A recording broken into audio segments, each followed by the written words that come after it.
Hello mate, and welcome to another exciting Daz Studio video. In this one we're going to be talking about the top 5 things you should stop paying for right now, and I mean right now. Before I get started, a huge thank you to everybody for subscribing and hitting that notification icon. That really helps me out.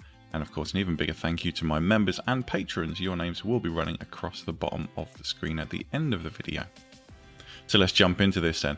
Firstly, number 5, ghost lights. These things are so easy to create by now that the argument of buying stuff saving you time is mostly valid, but in this case it really isn't, because these take seconds to create, and there's absolutely no reason to go and buy a product that saves you seconds. You know, if you're talking about someone who uses Daz Studio all day, every day, those seconds might add up to a few minutes by the end of the week. But again, as far as I'm concerned, the cost benefit analysis is in that case a failure, because it takes you so little time to do it. In fact, let's do one now. Got an empty scene here. We're just going to click on this. We're going to create a plane. We're going to hit accept. We're going to select our plane. We're going to go to our surfaces. We're going to go to emissions. We're going to turn on our emissive properties like so. That's fine. We're going to go to geometry. We're going to turn our cutout opacity down to that. Ghost light, done. So you see how easy that is. Admittedly, I know what I'm doing, and I've been doing that for, habitually for a very long period of time. But even someone who doesn't know what they're doing can do that in a matter of seconds. And we have a ghost light in our scene, so easily done. So yeah, stop spending money on them. You don't need to. Number 4, HDRIs with depth of field. Actually, this kind of applies to all HDRIs really. Image-based lighting is incredibly useful for saving time in renders, but unless you plan on having your entire game taking place in the same 3 square feet of beach or marina, they're effectively only useful for a handful of renders. So you've likely just spent 20 to 40 bucks on a thing that's going to be useful to you for about an hour, and then it's basically effectively not worth using anymore.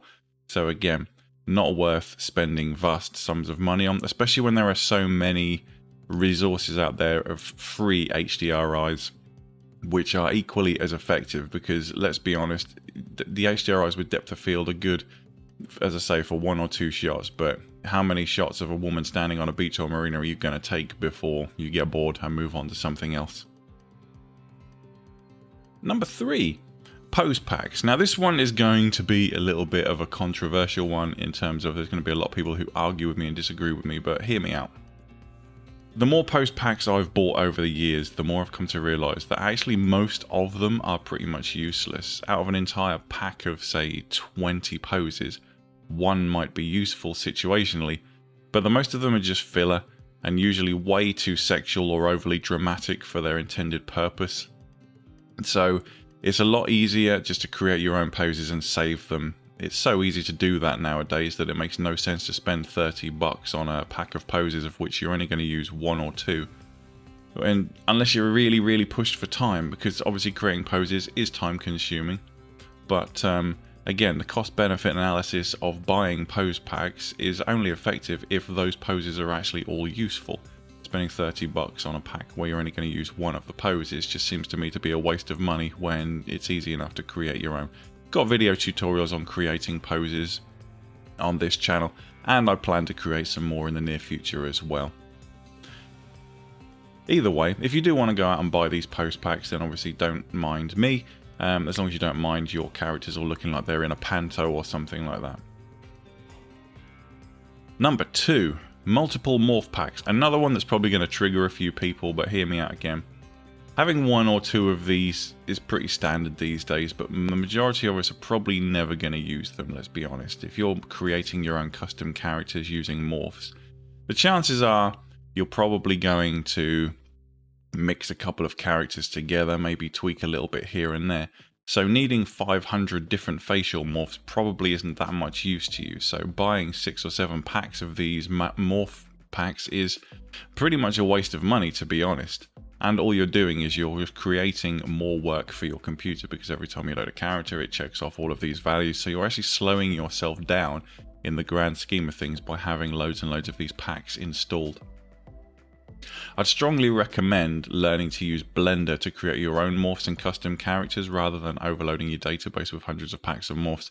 It might take you 2 or 3 minutes in the long run, but creating a custom character, believe it or not, can actually be quicker using Blender than it can just mixing and matching morphs, simply because doing so, what you'll tend to find is you'll apply a morph that looks great in texture shaded mode, and then as soon as you go into proper lighting, it'll look like absolute garbage. So again, strongly recommend not buying too many of those packs. That isn't to say don't buy any of them, but if you're only going to be creating custom characters at the start of a game once every 2 or 3 years, then you really don't need to buy loads and loads of these packs. And as I say, having multiple of them installed is just going to slow your system down. Finally, number 1. This one, it should be fairly obvious by now, but it's video tutorials. Believe it or not, there are still people out there paying through the nose for video tutorials off of the Daz Studio marketplace. Pretty much all of them are utterly useless. They're just 90-minute waffle-a-thons where you'll learn one useful thing that you didn't know, and the other 98 or the other 88 minutes of the video is just either the artist showing off or talking complete nothing. And to be honest, most of the content that's contained in those videos you could have learned for free if you just come to this channel. And if you don't have, I don't have the content that you're looking for, I'm generally quite open to requests. If someone, says they want something specific, like an idea of how to do something, normally I'm pretty obliging as long as it's actually something that other people will benefit from as well. So again, stop spending $40, $50, $60 on 90-minute videos on Daz Studio Store. You don't need to. If you can't find it on my channel, the chances are one of the other Daz Studio channels will have it. So yeah, save yourself the money, save yourself the time, and just do a little bit of legwork. Thanks very much for watching that, guys. I hope you found it useful. Let me know what you think in the comments below. I'm sure many of you will. I look forward to reading the comments, and I will see you in the next one. But until then, you take damn good care of yourselves, alright? Bye-bye.